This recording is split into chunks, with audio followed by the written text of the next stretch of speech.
तो कोरोना की तीसरी लहर की आहट ने हर किसी को परेशानी में डाल दिया है, खास तौर से अभिभावकों को, पेरेंट्स को, माता पिता को, क्योंकि ये कहा जा रहा है कि जब तीसरी लहर आएगी तो वो बच्चों को अपनी चपेट में लेगी। वो बच्चे जो 18 साल से कम उम्र के हैं, वो बच्चे जो इस देश की 30% आबादी को रिप्रेजेंट करते हैं। अगर महाराष्ट्र की परिस्थिति को अभी देखें तो आपको बता दें कि औसतन 500 बच्चे हर रोज अफेक्टेड हो रहे हैं कोरोना से, और बीते 2 महीनों में 75,000 बच्चों को कोरोना अपनी चपेट में ले चुका है। हालांकि अच्छी बात यह रही कि मोर्टेलिटी रेट बच्चों में बहुत कम है, लेकिन जो तीसरी लहर आने वाली है वो बच्चों के लिए खतरनाक होने वाली है। और इसीलिए आज का ये जो विशेष है, इस पर हम जोर दे रहे हैं कि बच्चों को लेकर हमें कितना सचेत होने की जरूरत है।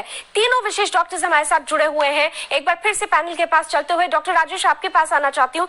जब फर्स्ट वेव के बाद सेकेंड वेव की बात हो रही थी तो कहा गया कि ये बहुत अग्रेसिव होगा, लेकिन अब थर्ड वेव की बात हो रही है तो क्या ये ट्रिपल अग्रेसिव होगा? और अगर ये अग्रेसिव होगा तो फिर किस तरीके से इस पर पार पाया जा सकता है? क्या नए सिम्टम्स हो सकते हैं? पहले और दूसरे में तो हमने देखा कि सिम्टम्स फर्क थे, लेकिन थर्ड के लिए क्या सिम्टम्स हो सकते हैं? सर, ये वायरस अपर रेस्पिरेटरी वायरस ही रहेगा। इस बार जो हमने चेंजेस देखे हैं, कुछ जैसे लूज मोशन, डायरिया और नोजिया, वॉमिटिंग आया है, कुछ आईज में सिम्टम आए हैं, और जो पहली बार जो loss of sense of smell और टेस्ट था वो इतना ज्यादा नहीं था। ये वायरस सीधा लंग्स में अटैक कर रहा है, तो इतना तो फर्क है between the previous virus and this one. अब आगे वायरस कैसे म्यूटेट करेगा, क्या ये अपना शेप लेगा, इट इज वेरी डिफिकल्ट कि प्रेडिक्ट करें हम कि आगे क्या होने वाला है। लेकिन वायरस के बारे में हमारी जानकारी बढ़ती जा रही है, इसकी ट्रीटमेंट मोडालिटी बढ़ती जा रही है, इसके जो टेस्टिंग पैरामीटर्स हैं, बायोमार्कर्स हैं, वो हम अच्छी तरह से समझते जा रहे हैं कि इस बायोमार्कर का ये अगर वैल्यू है तो कौन सी वाला इलाज किस समय शुरू करना चाहिए। एडमिशन क्राइटेरिया हम क्लियरली डिफाइन कर रहे हैं। तो जो भी होगा, जिस तरह भी ये म्यूटेट करेगा वायरस, हमारी इंफॉर्मेशन और नॉलेज इसके बारे में बढ़ती जा रही है। और अगर हम बेड स्ट्रेंथ अपना मेंटेन करें, ऑक्सीजन स्टेटस अपना ठीक रखें और train doctors, nurses, paramedical staff ready रखें, तो जिस तरह भी ये म्यूटेट करेगा हम इसको कंट्रोल कर पाएंगे। तो जिस तरीके से हम अपना इंफ्रास्ट्रक्चर स्ट्रांग रखेंगे उस तरीके से ये कोरोना हमसे हारता रहेगा। संदीप जी, ये महत्वपूर्ण बात है। लेकिन डॉक्टर संदीप, जब हम बच्चों की बात कर रहे हैं तो यहाँ पर मैं आपसे जानना समझना चाहती हूँ कि क्या बच्चों के लिए सुप्रीम कोर्ट ने कहा कि उनकी वैक्सीनेशन की दिशा में भी सरकार को सोचना चाहिए। बच्चों में क्या ऐसी वैक्सीनेशन को किया जा सकता है? क्या बच्चे ऐसे वैक्सीनेशन के लिए प्रिपेयर होते हैं? उनका बॉडी स्ट्रक्चर, उनका इंटरनल स्ट्रक्चर ऐसे वैक्सीनेशन के लिए तैयार रहता है? डॉक्टर संदीप,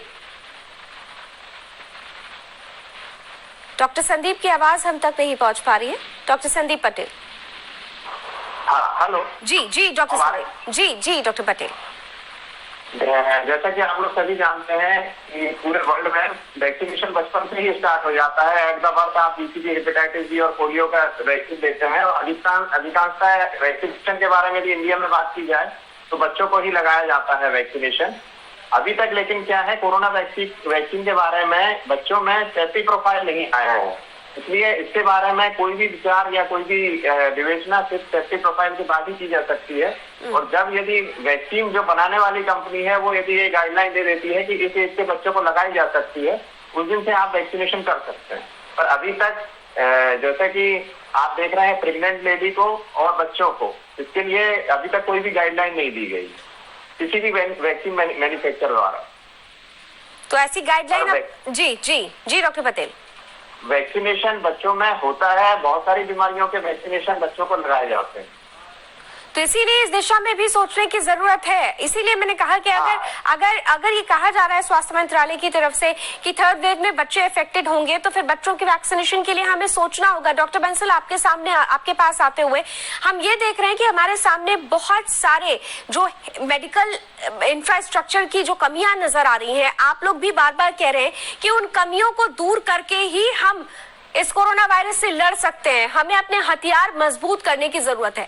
हम लगातार ये देख रहे हैं कि हमारे यहाँ उन कमियों को दूर करने की कोशिश की जा रही है। सेंट्रल गवर्नमेंट, स्टेट गवर्नमेंट्स के बीच में भले ही पॉलिटिकल वॉर हो, लेकिन फिर भी कंपैटिबिलिटी के साथ जितना हो सकता है मैक्सिमम एफर्ट्स लगाया जा रहा है। फिर भी अभी तक ना तो केंद्र सरकारों की तरफ से, ना राज्य सरकारों की तरफ से बच्चों को लेकर कोई अगर बच्चों में खतरा ज्यादा पैदा होता है तो इसे लेकर किसी भी तैयारी का जिक्र अभी तक नहीं आया है। अब जब पहली बार ये चर्चा छिड़ चुकी है तो आपको क्या लगता है बच्चों को देखते हुए कैसी तैयारी की और ज्यादा जरूरत है और हमारे पास कितना समय है? डॉक्टर बंसल। आई नहीं है और हम उसके बारे में सोच रहे हैं। पहली और सेकेंड वेव में भी बच्चे इन्वॉल्व हो रहे थे और बच्चों को उतना खतरा था। वैक्सीन भी जो लग रही है, बन रही है, उसका कोई पक्का नहीं है कि 1 साल के बाद शायद दोबारा लगानी पड़ेगी। जब तक हम सबको वैक्सीनेट करेंगे तो इसका टाइम पीरियड 1 साल का जो खत्म हो जाएगा। तो हमें उसको ना घबरा के बच्चों को ही बचाना है, क्योंकि बच्चों की रेजिस्टेंस पावर थोड़ी वीक होती है और अगर इन्फेक्शन हो जाए तो उनको क्योर करने में जल्दी भी ठीक होते हैं और जल्दी भी करते भी हैं। हमें अपना इंफ्रास्ट्रक्चर ठीक करना पड़ेगा, हर हालत में करना पड़ेगा। और ये पॉलिटिकल जो एक दूसरे के ऊपर छींटाकशी करते हैं वो चीजें बंद करनी पड़ेंगी। ये नेशनल इमरजेंसी है, इसमें किसी को भी एक दूसरे पर टालने का नहीं करना चाहिए। अपना हेल्थ बजट बढ़ाएं, अस्पताल बढ़ाएं, अस्पताल में रेगुलर डॉक्टर अपॉइंट करें। देखिए हमारे देश में सबसे बड़ी हालत क्या है कि पिछले कई सालों से डॉक्टरों को एडवांस अपॉइंट करते हैं, नर्सेज को एडवांस अपॉइंट करते हैं, तो उससे रेगुलर जो कैडर है खत्म हो चुका है। अभी एक गुब्बारा बना हुआ था जो फूट गया, इस बीमारी में हमें पता लगा कि हमारा इंफ्रास्ट्रक्चर बहुत बेकार है।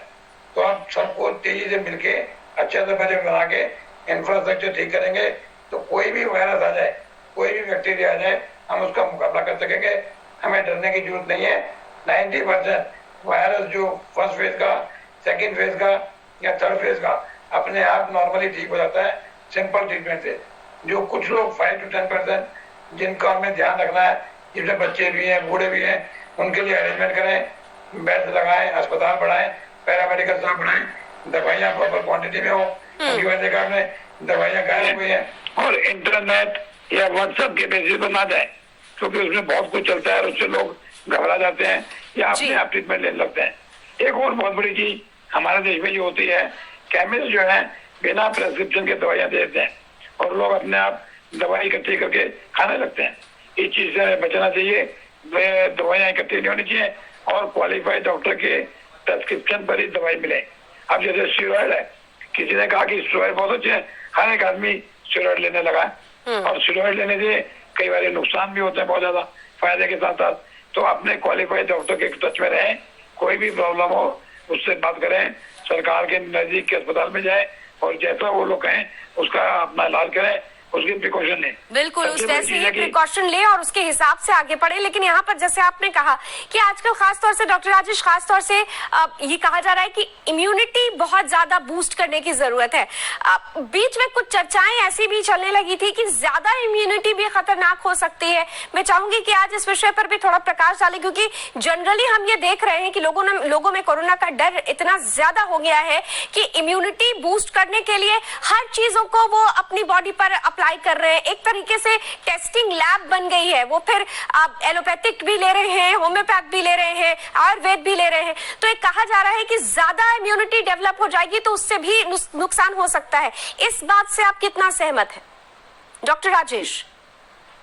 सबसे पहले तो इम्यूनिटी बनाने के लिए बॉडी में आपको हेल्दी न्यूट्रिशियस खाना खाना है, एक्सरसाइज करनी है। आप सप्लीमेंट लेने से इम्यूनिटी शरीर की नहीं बनती, वो बार बार साइंस ने डिस्प्रूव किया है। आप जितने मर्जी सप्लीमेंट लेते रहिए, जो नेचुरल फूड की जो न्यूट्रिटिव वैल्यू है वो सप्लीमेंट से बहुत ज्यादा अच्छी है। आप अच्छी तरह से खाना खाइए, रेस्ट करिए, एक्सरसाइज करिए, वही आपकी इम्यूनिटी है और उसी से आप इम्यून रहोगे।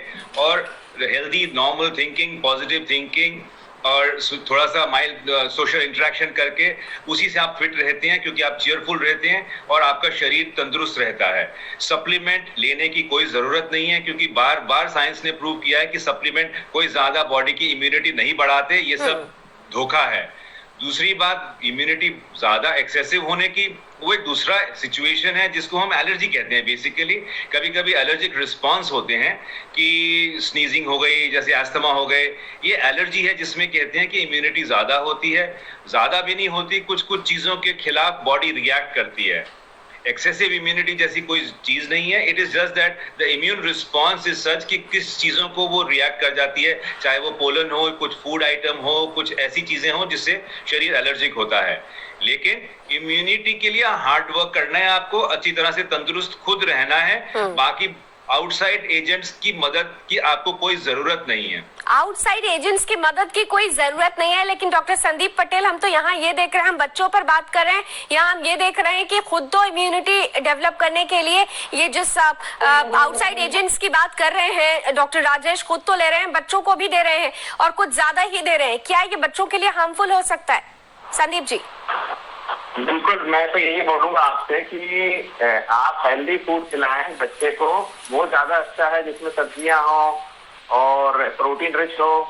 और फिजिकल एक्टिविटी पे जैसे डॉक्टर साहब ने बोला है कि बच्चे अभी क्या है कि सभी के स्कूल जो है ऑनलाइन चल रहे हैं, तो बच्चों की फिजिकल एक्टिविटी बिल्कुल रुक गई है। तो मैं चाहता हूँ कि बच्चे योगा करें, साइकिलिंग करें, अपने कैंपस में रस्सी कूदें, घर पे ही खेलें, पर लेकिन फिजिकल एक्टिविटी करें। और बेसिकली क्या है, अभी जो कोरोना है, मैंने मेरे क्लिनिक पे जितने भी बच्चे आ रहे हैं, मैं ये देखता हूँ कि उनमें तो इम्यूनिटी ऑलरेडी डेवलप है, उनमें इतने बड़े सिम्टम नहीं आ रहे हैं। मुझे ऐसा लगता है कि डर से इम्यूनिटी और खत्म होती है। आदमी जब कोरोना से डर रहा है तो उसके अंदर जो भय आ रहा है, भय के कारण उसका शरीर खुद लड़ना छोड़ रहा है। जी, डरना तो नहीं है, इसीलिए तो हम लगातार कह रहे हैं, डरना तो बिल्कुल नहीं है।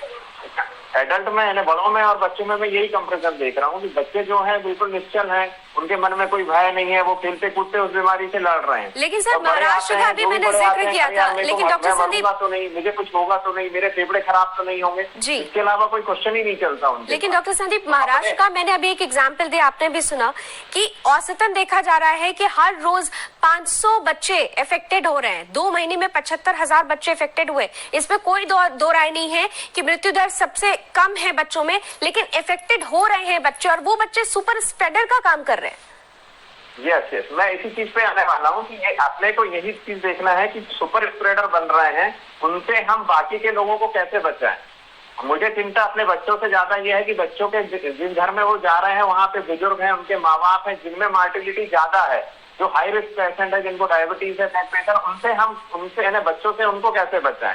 ये वाली स्टेप पे हमें विशेष ध्यान देना है। आज हमें अपनी ममता को छोड़ के थोड़ा कठोरपन लेके आना है कि भाई तुमको ये एक्टिविटी बाहर नहीं करना है, या तुमको ये सिम्टम आए हैं तो तुमको इन लोगों से अलग रखना है, या बुजुर्गों को अपने घर में अलग रखना है, आइसोलेट करना है कि ये बच्चे आ रहे हैं, ये कहीं आपको इन्फेक्शन ना दे।